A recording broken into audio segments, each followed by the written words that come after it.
Bonjour à tous et bienvenue dans cette nouvelle vidéo de droit civil, aujourd'hui consacrée aux modes alternatifs de règlement des différends. Alors, les modes alternatifs de règlement des différends, on peut également appeler ça des modes alternatifs de règlement des conflits ou encore des modes alternatifs de règlement des litiges. Les trois, c'est exactement la même chose. On peut dire des mardes, des marques ou des marles. Comme leur nom l'indique, les modes alternatifs de règlement, ce sont des procédés qui permettent aux parties de trouver elles-mêmes une solution à leur litige.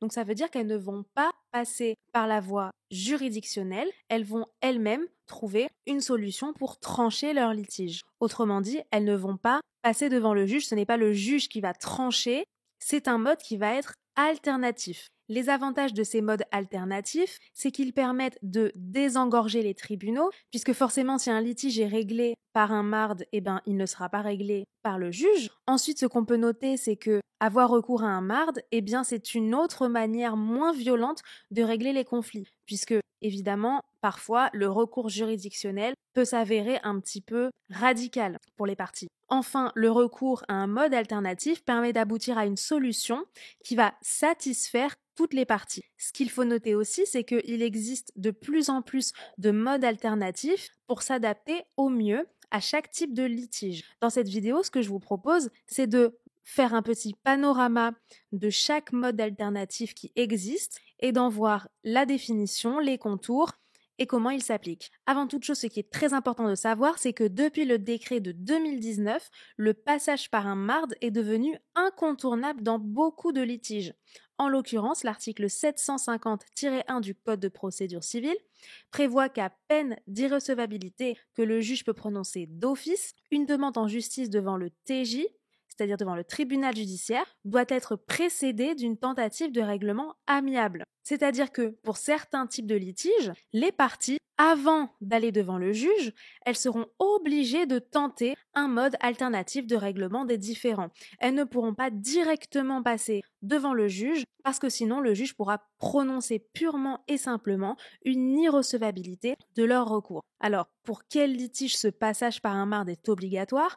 C'est pour tous les litiges dont le montant n'excède pas la somme de 5 000 €, mais également pour tous les différends suivants en matière de bornage, de certaines servitudes, de distance des plantations, etc., etc. La liste est dans l'article 750-1.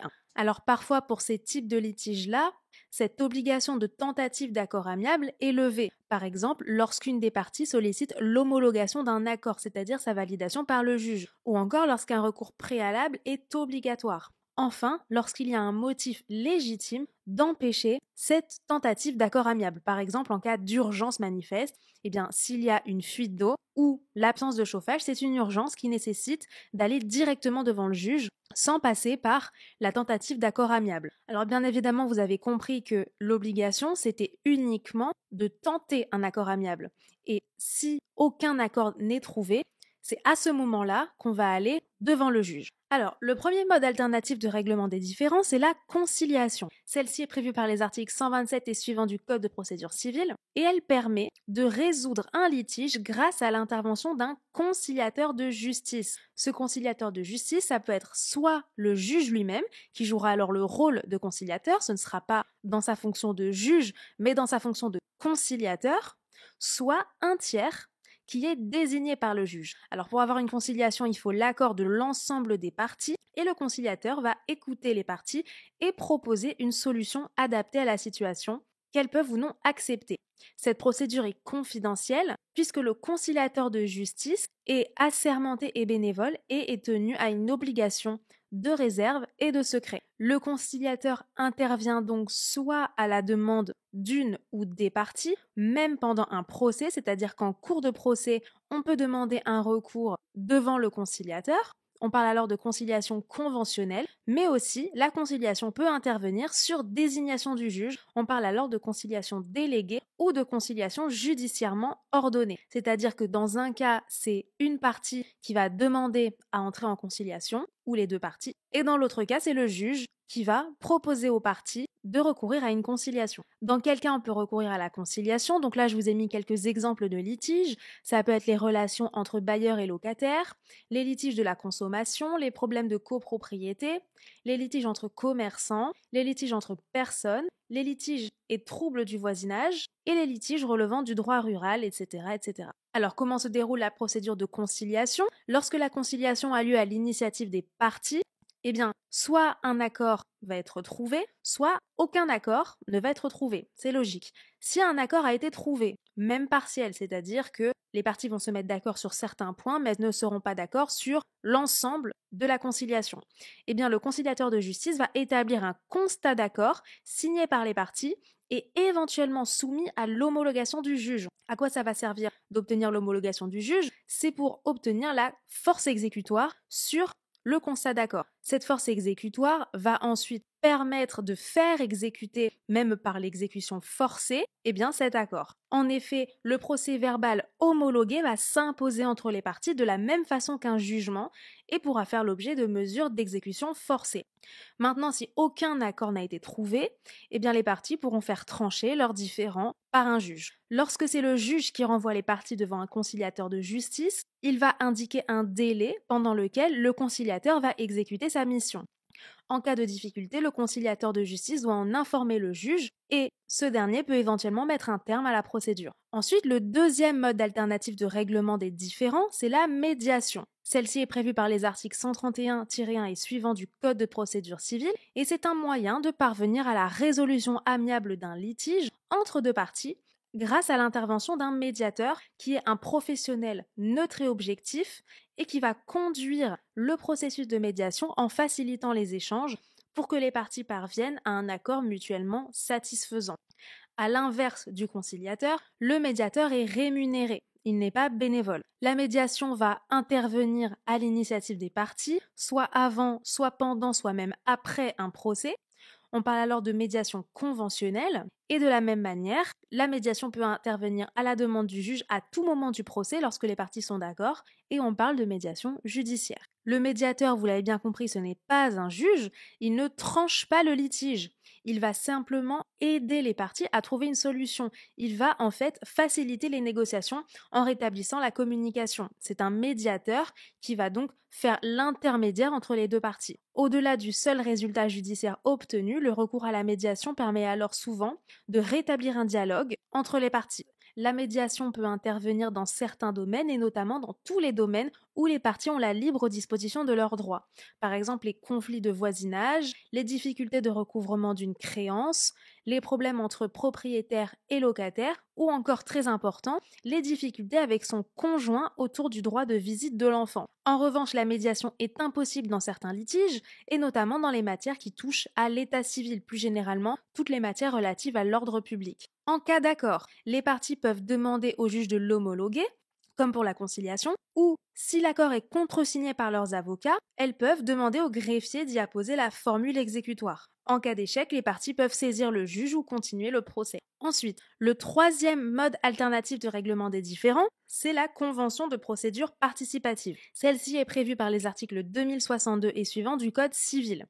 Ici, à la différence de la conciliation ou de la médiation, ce n'est pas un tiers qui amène les parties à trouver un accord, puisque vous vous rappelez, la conciliation c'est un conciliateur et la médiation c'est un médiateur. Ici, ce n'est pas un tiers qui va s'occuper de trouver un accord, mais c'est les parties elles-mêmes. Il n'y a pas de tiers. Ce sont les parties assistées obligatoirement par leurs avocats respectifs. Ces parties, ainsi que leurs avocats, vont ainsi écrire un contrat, elles vont rédiger un contrat qu'elles vont signer. Ce contrat, évidemment, sera encadré par la loi et elles vont ainsi trouver ensemble et de bonne foi une solution amiable à leurs différends. Ce contrat sera conclu pour une durée limitée et je le répète, l'assistance d'un avocat est obligatoire. Les avantages de la convention de procédure participative, évidemment, c'est un gain de temps énorme par rapport à une procédure judiciaire. C'est également un apaisement grâce à un dialogue entre les parties qui est renoué, mais également forcément une exécution des décisions facilitée puisque les parties ont signé un contrat pour exécuter ses obligations. À l'inverse d'un jugement, par exemple, où une partie pourrait être plus réticente à exécuter un jugement qui lui aura été imposé qu'un contrat qu'elle aura signé. En cas d'accord total, les avocats vont donc rédiger un protocole d'accord, éventuellement homologué par le juge, toujours pour avoir cette fameuse force exécutoire. En cas d'accord partiel, les parties peuvent saisir le juge pour lui demander d'homologuer les points d'accord et de trancher les points de désaccord. Ça, c'est tout à fait possible. Et en cas d'échec, les parties, évidemment, ainsi que leurs avocats, peuvent saisir le juge afin qu'il tranche le litige. Une nouveauté maintenant, le quatrième mode alternatif de règlement des différends, c'est l'audience de règlement amiable.